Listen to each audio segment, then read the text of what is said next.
Որպես կանոն հաղթական մրցելույթներով Հայաստանին հռչակ են բերում նաև մարզիկները։ Նրանց հաջողությունները դառնում են ազգային համախմբման առիթ։ Աշխարհի տարբեր արենաներում հնչում է հայոց հիմնը, բոլորից վեր ծածանվում մեր եռագույնը։ Տարեվերջին անցկացվող ազգային ընտրանի ամենամյա մրցանակաբաշխության ժամանակ գնահատվում են նաև մեր մարզիկների ձեռքբերումները։ Համար առաջին մրցանակին են արժանացել 1992 թվականի Բարսելոնայի օլիմպիական չեմպիոն Իսրայել Միլիտոսյանը, պրոֆեսիոնալ բռնցքամարտի աշխարհի չեմպիոն Արտուր Աբրահամը, Ռիոյի օլիմպիական չեմպիոն Արտուր Ալեքսանյանը, ՀԱՕԿ փոխնախագահ, միջազգային կարգի մրցավար Դերենիկ Գաբրիելյանը եւ անկախ Հայաստանի առաջին օլիմպիական չեմպիոն Արմեն Նազարյանը։ Անվանի իմբիշը հուզմունքով է հիշում դժվարին տարիների պատվաբեր հաղթանակները։ Շատ դժվար տարիներ էր, բայց լավ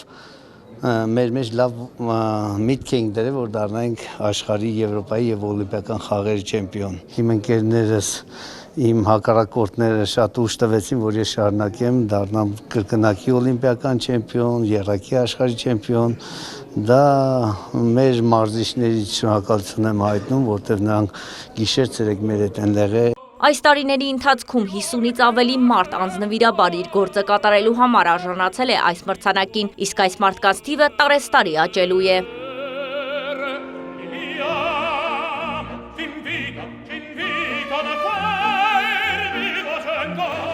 Գնահատել եւ արժեվորել արվեստի, մշակույթի, սպորտի երախտավորներին եւ այն մարդկանց, որոնք տասնամյակներ շարունակ բարիք են ստեղծում ու կանգնած են տնտեսության հզորացման եւ հայրենիքի շենացման ակունքներում։ Տարեվերջին անցկացվող ազգային ընտրանի ամենամյա մրցանակաբաշխությունը մեկ հարկի տակ է համախմբել մարդկանց, որոնցից յուրաքանչյուրն իր ոլորտում աշխատասիրությամբ, անմնացորդ նվիրումով մեծ ներդրում է ունեցել պետության կայացման գործում։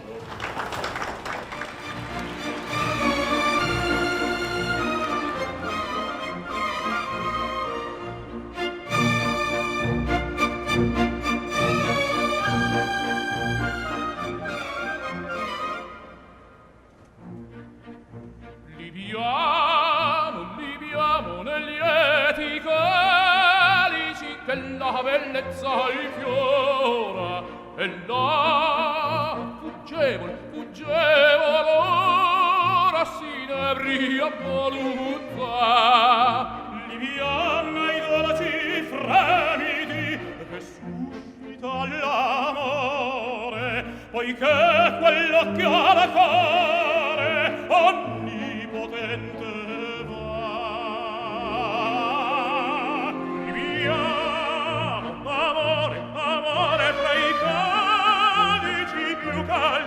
chi avrà